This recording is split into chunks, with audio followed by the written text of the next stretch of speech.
Okay, hello. Let's start our next lecture for the day. I would say that it would not be 1 hour and a half lecture, so because it is evening and I think everybody is not ready for such a big material. So the topic of the lecture is Markov chain Monte Carlo. So we stop discuss Gaussian processes for today and switch to a bit different topic, actually to an alternative approximate Bayes inference scheme. And we will discuss this topic within 2 lectures. On this lecture, I'll give you some basics of this scheme. And on the next lecture, we will discuss scalability issues, how to use these schemes for real deep Bayesian models.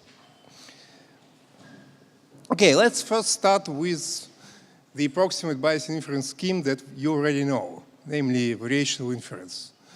What are the problems with this approach? Do we really need some alternative to this approach and invent something different?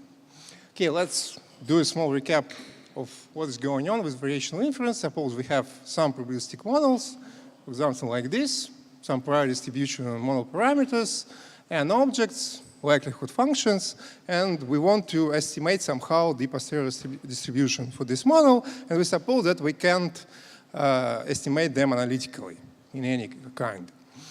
So what we do in variational inference, we looking for some approximation to this posterior within a simplified family of variational approximator.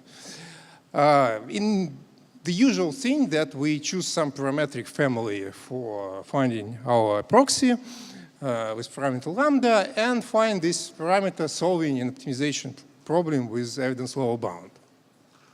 For this particular model, this evidence lower bound can be written down like this. Then we can solve this optimization problem by doubly stochastic optimization procedure. The one stochasticity goes here, we use mini-batching all objects, and the other one we use some kind of reprioritization trick or some different sampling schemes for this distribution and estimate this expectation. So everything is very good. The method is actually fast because we transform our Bayesian inference problem into an optimization problem. It is scalable because we can use a stochastic optimization. It is rather general. Just choose any parametric distribution you want, just in the way that you can parameterize it or use a good technique here for estimating this expectation, and that's enough. What is the problem, actually? The problem is here that since we choose some simplifying distribution for approximating our posterior, in many cases, the best approximator could be quite far from the true posterior distribution. For instance, in variational autoencoder, we take just factorized normal Gaussian distribution for approximating rather sophisticated true posterior. If you use just variational expectation maximization, it could be not a big problem if you just in this way estimating the parameter of the model. But if you are interested in particular posterior distribution, in some properties, some correlations with the distribution, this approximator could be quite bad. So I'll give you just one example where this occurs. Let's take an Ising model. By the way, how many of you are familiar with Ising model? So not quite many, but this, I guess, well, the first known Bayesian statistical models, which is widely spread, it was invented 100 years ago. Actually, this is the model comes from statistical physics that tries to model the magnetic properties of some metal when we change the temperature of this metal. Because it is known that if we take some magnet and begin to heat it, to increase its temperature, then we will observe so-called phase transition effect, that there is some very small interval of temperature where our magnet drastically loses all the magnetization. And so what we want to do here is to introduce some model that can explain this effect for us. And the Ising model, in the simplest possible case, looks as follows. Let's take some atomic lattice of our metal. For simplicity, let's take a two-dimensional case, not three-dimensional. But in three-dimensional, everything is the same. And say that each atom in this lattice has a magnetic moment, or spin, which can be in two phases, either +1 or -1. And what we say is that if most of the spins within our lattice has the same sign, it means that our substance has magnetic effect. This is possible to encode by this way, by the energy function over the states of all spins within the lattice X, which is just a sum over all neighboring pairs of atom spins, and here stays the product xi times xj. So if two neighboring spins has the same sign, we have a -1 contribution to the energy. So in ideal case, our thermodynamic system tries to go to the state with the lowest possible energy. And this energy function supports situation when all the spins has the same sign, so the magnetic situation. But the ability of the system to go to this state with the lowest possible energy is actually determined by the temperature, and is usually described by the so-called Boltzmann distribution, which is written here. So here T is temperature, Z is a normalizing constant of our distribution, and as you see, the lower value, the lower energy of this state, the more probable it is. But the correspondence depends on the particular temperature. Okay, so we have introduced some statistical model, and what we want to measure within this model is a set of statistics, for example, like this. The most interesting one is stated here, which is the mean magnetization of the system. So we just take a sum over all our spins, take a square, take an expectation with respect to our distribution for a particular temperature. If our lattice has magnetization effect, this magnetization would be close to 1. And we want to estimate these quantities for each possible temperature.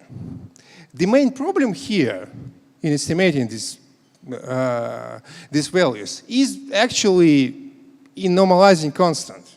Because normalizing constant Z is a sum over all possible configuration of spins within the lattice. And it's a huge sum. It is 2 to the power of number of spins, number of summons here. So we can't directly estimate this value even for lattice of moderate size. So what to do? To use variational inference, because it is the same problem, I mean estimation these normalization constants, as we have in Bayesian inference. Because in Bayesian inference, we have some joint distribution, which we know. We can estimate it for any x and theta. And what we want to do is to normalize this distribution with respect to theta in order to obtain this posterior. Here we have the same thing. We are able to calculate the unnormalized distribution value. And what we needed to do is to normalize it. So let's try to apply here variational inference technique. We have our distribution, which we know only up to normalization constant. And first we approximate it with something, with some simple distribution. If we take a mean field approximation, the simplest possible distribution is just fully factorial distribution Q. If we solve this problem somehow, then we could easily estimate any statistics that we want with respect to this fully factorized discrete distribution. And what we do next is just to apply the standard formula of variational inference for the mean field approximation. So we should take a log joint, meaning the log of unnormalized distribution, then marginalize it with respect to all the factors except one, and estimate the new factor Qi. Qi is just a discrete distribution which can take two values, +1 and -1, and the probability of being +1 just written here, the final formula. So we need to just to take an expectation over the neighbors of the atoms to the atom that we'll recalculate now, and we calculate this probability and sample from this Bernoulli distribution. Very simple. And loop it over all atoms in the lattice. And what is actually shown here is the picture dependence of these three quantities to the temperature estimated by this variational inference approach. That is the red line here. For instance, here the mean magnetization. So if our temperature is very low, the magnetization is close to 1. This metal has rigorous magnetic effect. Then we start to increase our temperature, and we see that the red curve drastically drops down in some relatively small interval for temperature. So for our reason, we can say that our model is good. It is able to describe this phase transition effect. But what is shown by the blue line is the true answer, the sample from the true posterior distribution. And as you might see, the red curve and blue curve, they are quite different. For instance, here, red curve shows that there is some value with high variance of energy function, meaning that in the vicinity of this critical temperature, the system began to fluctuate and became unstable. But actually, this point is rather far from the true point here. And it is wider, much wider than the true point here. This has become even more evident when we try to look at our approximant Q and the sample from the true posterior distribution. For instance, here in the case of high temperature, so if we somewhere here, our distribution Q states that the probability of each atom to be 1 is 1/2. So that's a random noise. If we look at the sample from the true distribution, it is quite close to this answer. It looks like random noise, independent random noise at each position. But if we take the situation of critical temperature, we see that in real samples, we have a strong correlation between neighboring pixels. We have samples that with big connected areas of white pixels and black pixels. And this behavior does not explained in any sense by our posterior approximator. We just say that all pixels are independent. So if we want to somehow see this picture, we can't use variational inference approach, at least with such simplifying assumptions of fully factorized distribution. So what we are going to do next is to describe an alternative approach to solving approximate Bayes inference problem, which can be much more accurate than the variational inference, which is called Markov chain Monte Carlo, MCMC for short. Okay, what is the main idea? Well, this is the Monte Carlo approach. So what we do is actually we try to construct a sample from our distribution that we want to measure. So we have the following formulation. We have a probabilistic model, and we can calculate it. We can calculate only this unnormalized probability and can't calculate the normalizing constants that. And we want, using only access to this unnormalized probability, construct a set of samples from the true distribution P of x. And if we succeed with solving this problem, we could easily estimate all kinds of integrals with respect to this posterior distribution, with respect to this distribution P of x, by just changing the integral by defining sum over samples from this distribution. That is the general idea of Monte Carlo methods. Now we go to the Markov chain Monte Carlo, meaning that we're going to generate our samples from some Markov chain. So we introduce a Markov chain with some transition probability Q and generate our samples in the following way. On the first stage, we generate the first point just from some initial distribution that we chose for ourselves, by ourselves. And then the next point we generate from transition probability of our Markov chain from Q given x1, which is generated on the previous step.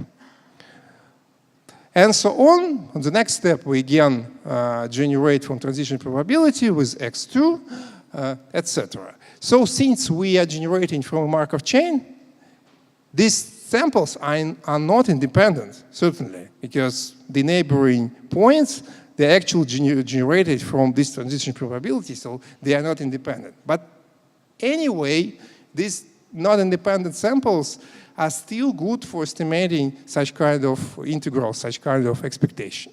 But if you really need to have some independent samples for some reason, you may just subsample this set of samples and take each 10th or each 20th sample in order to get the really independent samples.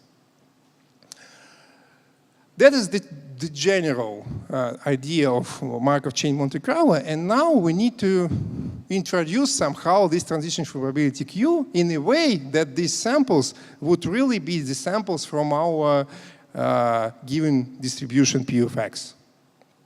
And in order to do this, we need to fulfill two properties for transition probability Q.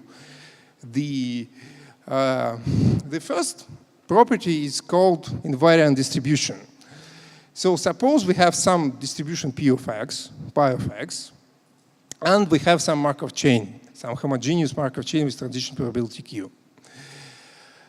Then this distribution is called invariant if the following result is fulfilled, meaning that if we sample from the distribution pi, then make a transition from these samples, make one step from our Markov chain, then we again have samples from our distribution pi, a stationary distribution for this Markov chain.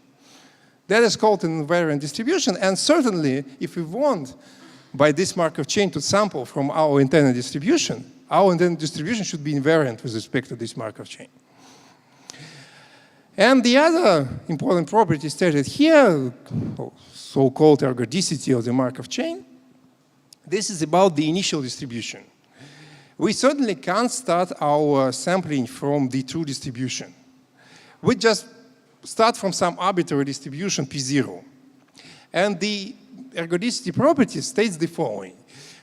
Let's take some initial distribution P0 and denote Py of x as a marginal distribution after the I steps of Markov chain. So what distribution would we obtain if we start from P0 and take I step of this transition probability Q?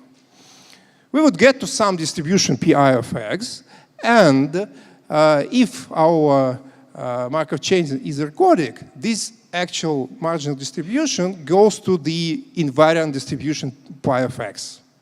And this is true for all possible choice of the initial distribution P0. So in ergodic Markov chain, it has only one stationary distribution to which all the starting marginal distribution converges. So our goal is just to choose some transition probability in a way that our Markov chain would be ergodic and our intended distribution would be invariant with respect to this Markov chain. If we do so, we just start our sampling scheme from arbitrary distribution P0, do some steps, and after some steps, we would sample from the true distribution, pi of x, which is our intended distribution. So in practice, when we start some Markov chain Monte Carlo, we need to drop out the first, I don't know, 1,000, 3,000 samples. That is the time that the chain need to converge or to be closer to invariant distribution, and then use all the other samples or subsample them if you want independent distributions. And what we are going to do next is just to describe 3 different ways to choose this transition probability, how to introduce a particular Markov chain that gives us the ability to sample from our distributions. And the first approach, historically the first, is the Gibbs sampling, which has many similarities to mean field variational inference. Again, the problem is that we have to generate samples from some unnormalized distribution and say that we split the set of all our variables to some subsets of variables which do not intersect.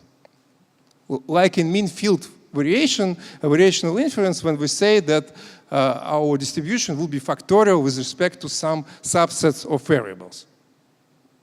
Then one step of generation, suppose we have the current point x, how to obtain the next point, how to do a sample from this transition probability, would look as follows. We consider all the conditional on one group of variables given all the other. Suppose that we are able to calculate these conditionals. Then we just sample from this condition this way. So we sample the first coordinate or first group of variables from conditional on the first group of variables given all other fixed. Then we sample the second group given all other groups fixed, but as for the first group, we already take the newly generated one. And so on, generate each group in an order, and finally obtain the new point. It is possible to show that our intended distribution P of x is invariant with respect to this transition probability. This is the one property, and the other one, the other property that we need to satisfy is ergodicity of our Markov chain. And as for ergodicity, here usually people use very simple sufficient criterion, which is the follows. If all these conditionals are strictly more than 0 for all possible values, then it is enough for the Markov chain to be ergodic.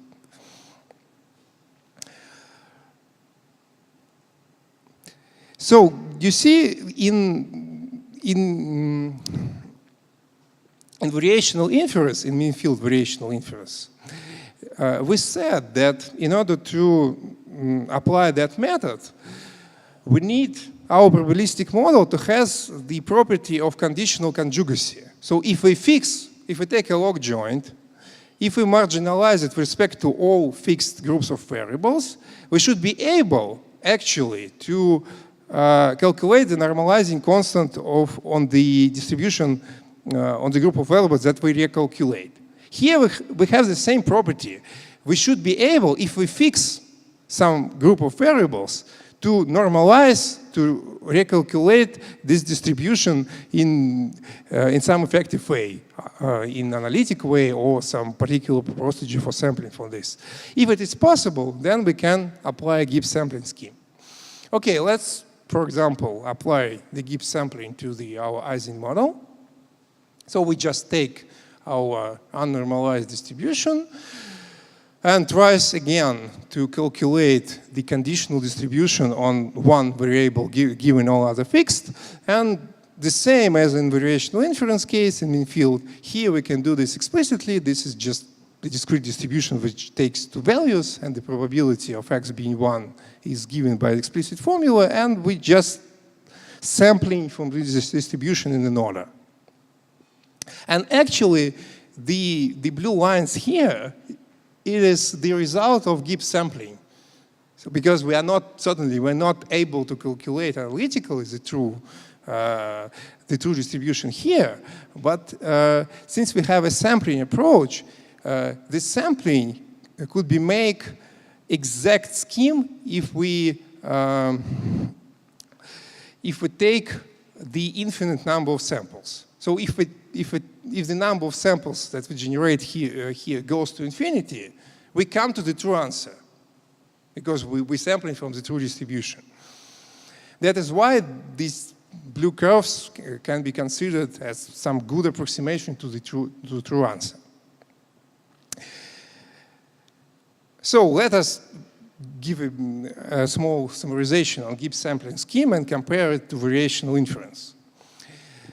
The first thing that we should say that Gibbs sampling scheme, at least in infinity, when the size of the sample goes to the infinity, becomes an exact scheme. That is in contrast to the variational inference that can't be exact because of our restrictions on the family of variational distribution. So if we sample a lot, we finally come to the true answer. This is very good. What is really bad here is that there are a lot of sampling within this scheme, and each sampling takes more time comparing to the comparative deterministic calculation. So the time that we actually needed to calculate all this blue curve is 100 times more than the time that we needed to calculate this red curve. Because there is a lot of sampling here, random variables are costly things. And the other thing that we should note is that Gibbs sampling scheme is not a general scheme because it requires a particular property for our probabilistic models that we should be able to calculate somehow all conditionals. Certainly we can't do similar things in like variational autoencoder or some other probabilistic models that includes deep networks. So we need to introduce some other sampling scheme within MCMC approach, which would be more general in order we can apply it to our deep biasing model. And the possible choice is so-called the Metropolis Hastings sampling, which looks the follows. Again, we have the same problem of sampling from this distribution. And what we do, we introduce some proposal distribution of our own choice. So this R of x given y is just any distribution we want. The only requirements for this distribution is that we can generate samples from this distribution. That is the one thing. And the other thing is that this probability density should be strictly greater than 0 for all possible configurations of x and y. This is needed for ergodicities or corresponding Markov chain. So we choose any proposal distribution, and on one generation step, what we do, we have our old point, x old, then we generate x trial from our proposal distribution. Then we calculate some value, which is written here, that is used only access to the unnormalized probability, and accept or reject this x trial with the probability A, and with the probability 1 minus A, we stay at the old point. So we do very simple thing. We generate a sample from arbitrary distribution. We calculate some particular formula here and reject or accept our point. Nothing more. And it is possible to show that this scheme, this transition probability that is written here, is actually would be our distribution P of x would be invariant with respect to this distribution. And if this R is strictly greater than 0 for all x and y, then the Markov chain will be ergodic. There is an important particular case of Metropolis Hastings scheme, which is called just Metropolis scheme. This is the situation when our proposal distribution is symmetric. So this result is fulfilled.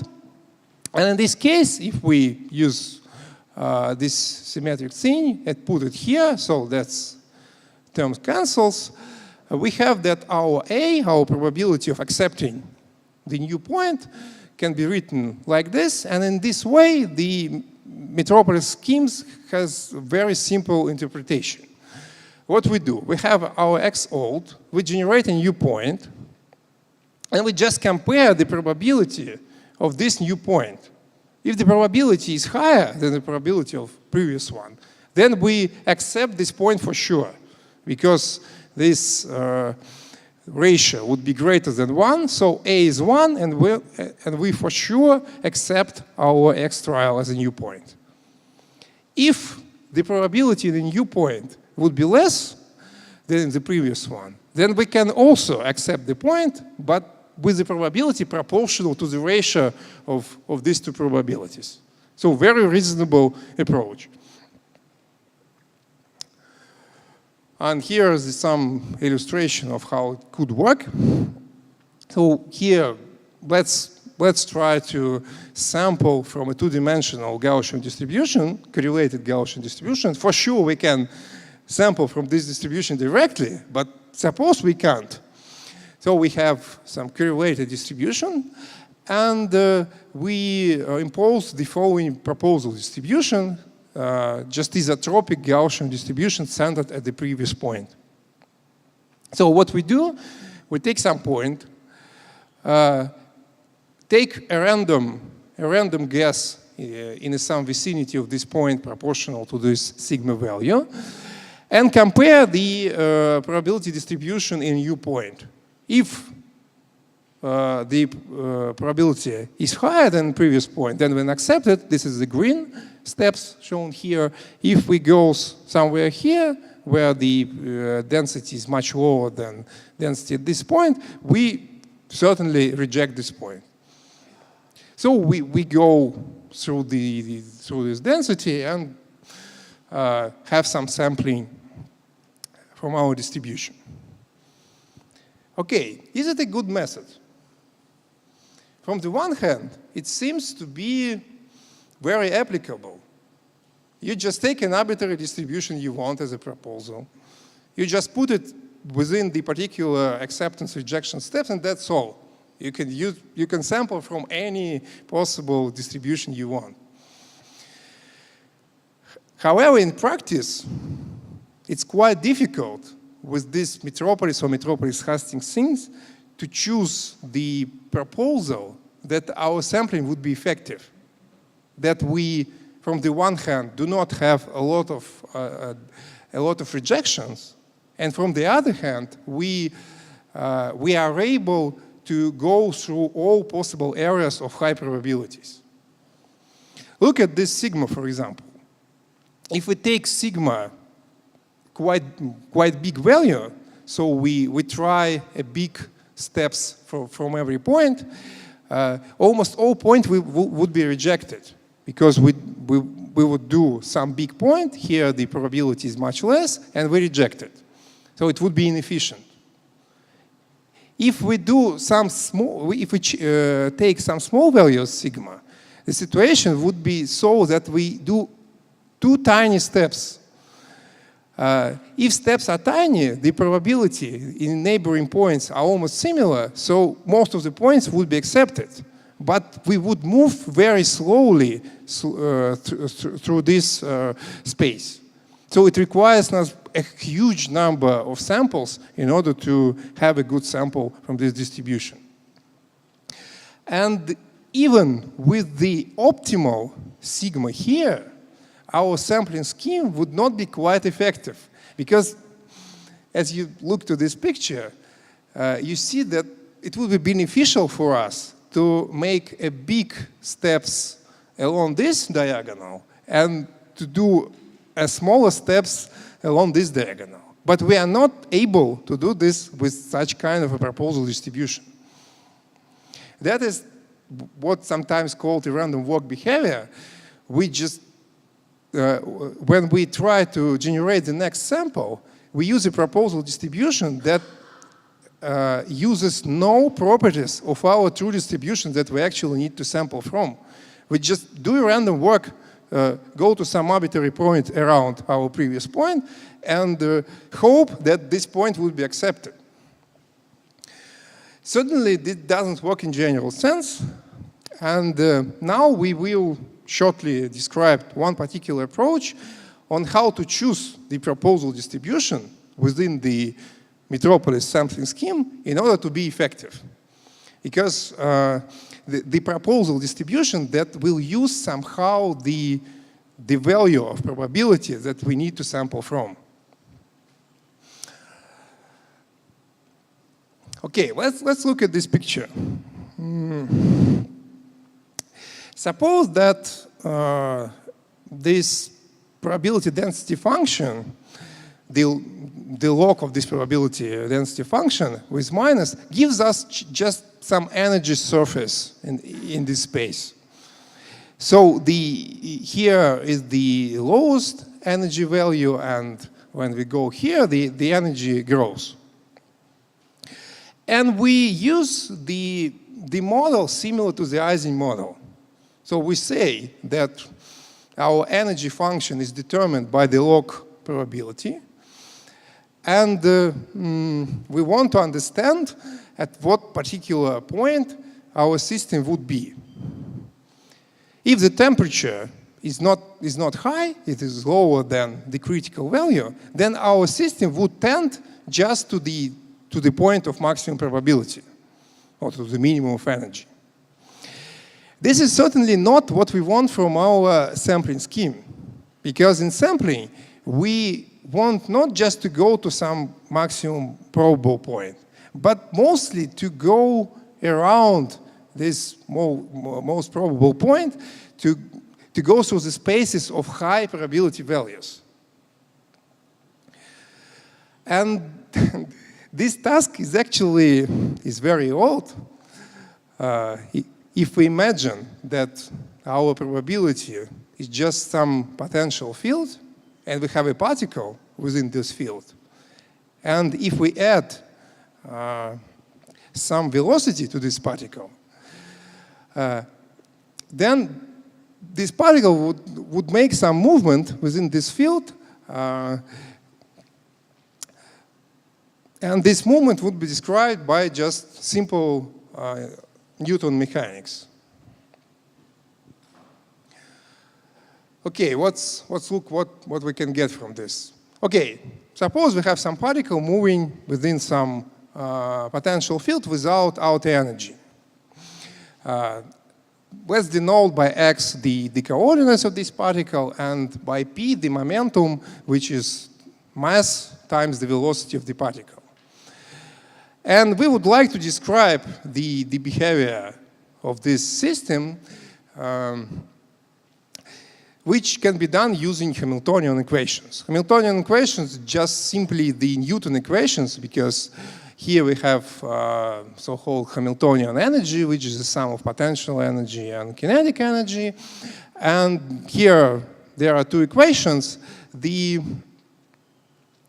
first equations is just joined the coordinate and velocity, because our p is mass times velocity. Certainly they are connected, x and pi. This is written here. And the second equation is just the Newton's second law. So that's here states the acceleration. So acceleration is proportional to the force that moves us. And if we solve this system of equation, we would obtain the trajectory of our particle within our space. Yes?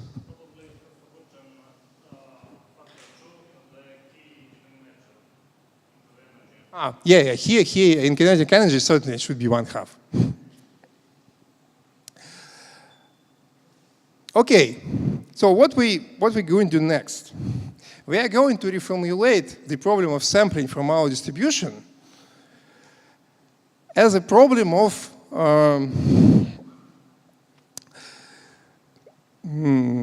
generating trajectory within these physical systems. So here, our initial distribution P of x, we say that this P tilde is just defining as some potential energy. So here, this term is actually our initial distribution. This forms our potential field. And what we do next, we add some auxiliary variable here. So if we just put a point somewhere here in potential field and do nothing with zero velocity, it just moves to the point of minimal energy. But if we put some velocity for this particle, these particles will start to do some trajectories. And that's what we do here. So we add some auxiliary variable here, P, which is independent of x, and use our initial distribution here.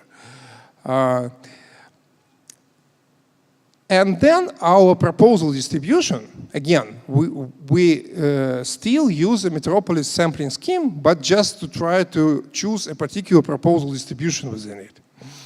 So what we do, we generate some velocity, some momentum from our marginal distribution in this model. You can see that if we are able to sample from this model for both coordinates, x and p, it means that we can actually sample from x. We can just throw out our pi, and that's all. And that's what we want to do. So we generate our pi from the marginal distribution, which is just a normal distribution, so we can do this. Then we solve the system of differential equations, the Hamiltonian equations, from this pair and obtain some new pair. So we spend some time and move from this pair of points to the new pair of points, solving this system of equations. And then this is our new proposal, x nu. And the last step, we just need to accept or reject it using the Metropolis formula. And for this particular scheme, the Metropolis formula goes to this value. So we just need to compare the Hamiltonian value at a new point and at the old point, and depending on this comparison, accept or reject the point. Actually, if we solve this system of equations strictly, the Hamiltonian value preserves, because in the system without outer forces, the total energy doesn't change. So in this step, there will be zero, and the next point will be accepted for certain, if we are able to solve this system strictly. In real situation, when we solve the system on computer, this is not so. We use some kind of numerical integration scheme, and there is a short discussion on which discretization schemes are actually possible here for this particular set of equations. Okay, we have some set of differential equations. We want to solve it on computer. So the simplest possible method is just to use an Euler integrator. What we do is just to change our derivative to the difference scheme, the difference between 2 points, and that is the formula. Take some small epsilon, and here the formula for getting a step.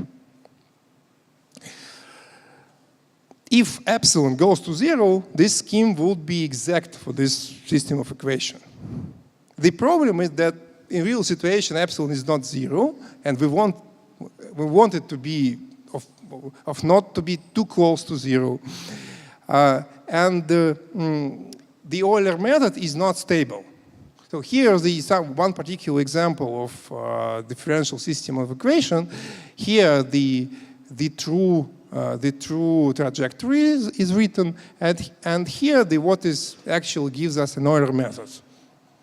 So you see that it goes to infinity and it is not stable.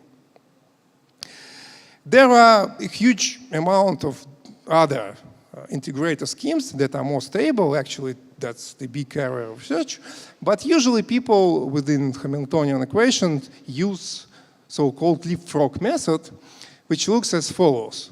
So here in the Euler method, we change our pi by epsilon, and then use this pi for changing x. In leapfrog method, we do 3 steps. First, we change our pi, but for the half step, epsilon halved, with the same formula as here. Then use this new value for changing our x, and then recalculate our value on the step epsilon by using the, again, this formula, but taken not at the old point x, but already at the new point x t plus epsilon. This is just, well, some, say, implicit integration scheme, one of the many possible, but if we draw the result here for this toy example, you see that this scheme is much more stable, even for quite big step epsilon. So people usually use leapfrog integrator. So again, the whole scheme of Hamiltonian Monte Carlo is the following. On each iteration, we sample auxiliary variable from normal distribution, then do some steps of leapfrog, say 10, with some particular epsilon, which is not a big value. These are parameters of the method that we need to tune in the real situation. And accept or reject the new point with this probability. In ideal case, these Hamiltonians will be the same, but in real practice, they would be different. So you see that our new sampling scheme uses this value, actually the gradient of our probability density. This is in contrast to, for example, to this scheme, which just do random walk and knows nothing about the distribution that we want to sample from. And as an example of application of this scheme, again, this sample from correlated two-dimensional Gaussian distribution. And here, there are some samples taken from random walk Metropolis schemes, and the same number of samples taken from Hamiltonian Monte Carlo. So you see that in Hamiltonian Monte Carlo, we do big steps along this diagonal because we use the gradient of our probability at each point, and small steps with this direction. And the random walk just go randomly, and with the same number of samples, it doesn't cover all the area of big probabilities. Okay, I'll skip several theses on that actually proves that Hamiltonian Monte Carlo is a correct scheme. But just for introduction, I guess that this is enough. Okay, let's summarize what we have learned about MCMC. So MCMC do a generation from our intended distribution. So we do not have any analytical approximation to the distribution we intended. So we have just samples, some implicit information about our distribution, but we can use these samples for estimating the statistics. Because of the big amount of sampling within all MCMC schemes, usually MCMC takes much more time for their work in comparison to variational inference. So again, the usual practice is that you use variational inference when you try to when you use variational EM algorithms, train model parameters, and use MCMC on the test phase when you try to understand the posterior distribution for a particular testing point.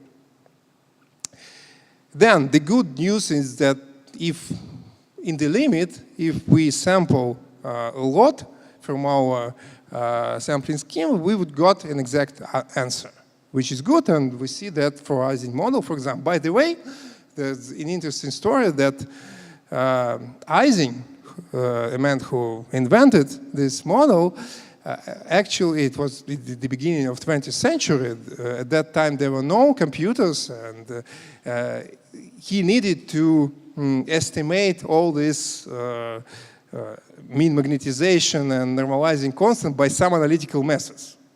And it is a hard mathematical problem, so he would be able to do this only in one-dimensional case, if the lattice is one-dimensional. But if the lattice is one-dimensional, this model doesn't have a phase transition effect. So when he invented it, and see that there is no transition effect in one-dimensional case, the society thinks that the model is actually wrong. It is not good. And they forgot about this model for 20 years. And then in 40s, other man analyzed the method in two-dimensional case. So he found the, again, analytical method, how to write all the formulas in a two-dimensional case and actually see that the transition effect exists. And after that, the model becomes very popular and have numerous extensions. But with things like Gibbs sampling or variational inference, it's several lines of codes to understand all the properties of the model. So that's the real practical algorithm. Then, one thing that I should mention is that there is no explicit criterion in HMC algorithm, in all of them, for tuning the parameters of the scheme, like number of leapfrog steps or the epsilon or something. This is in contrast to variational inference. In variational inference, we have an ELBA, the criterion function that we optimize, and we just look at the value of this function or even to stochastic estimate of this function and see that it increases, meaning that we do something reasonable. In MCMC, we're just generating some points, starting from arbitrary distribution. It is not clear how many points we should throw away from the beginning of our generation schemes, whether we already at a particular time generate from the true distribution or not, or whether we do a good generation at all. We can just estimate some statistics using our samples. If we know the true answer, we can compare it. But for some difficult distributions with neural networks, we do not know the true answer. And so we just do some sampling and have no idea how exact it is. So this is one of the major disadvantages of all this MCMC approach. And the last thesis is that MCMC approach is the same as variational inference, has scalable analogs, so we can actually use this for our neural networks, for big data settings, and that is why this kind of method is really applicable in real situation. And that is the topic of the next lecture after a break. Okay, that's all.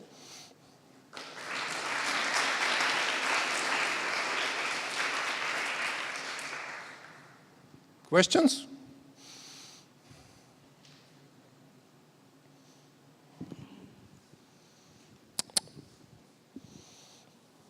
Thank you very much. And I guess from the Hamiltonian example, there should exist some efficient MCMC algorithm that uses gradient information.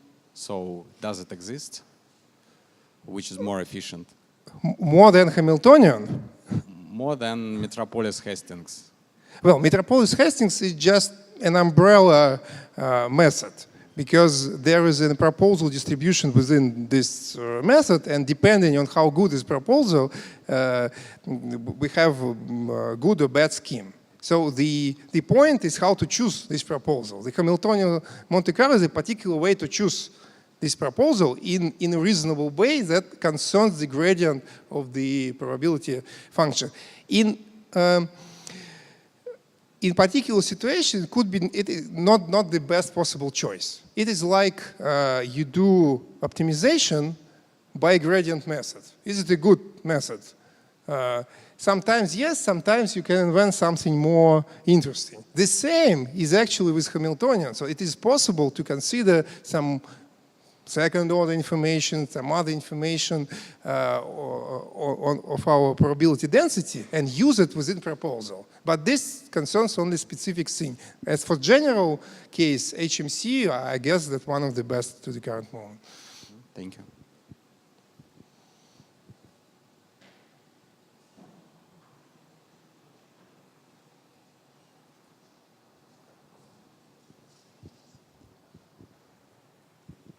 So, very nice lecture. Thank you. Thank you. Nice stories like that. By the energy levels, you use Newtonian mechanics to solve the gradient, to follow the gradient. Could you use any other mechanics and then apply the Hamiltonian method? Well, yes, there are several possible choices here. For example, Langevin dynamics, something that is similar to Hamiltonian dynamics, but a bit different. That is something that will be discussed in the next lecture.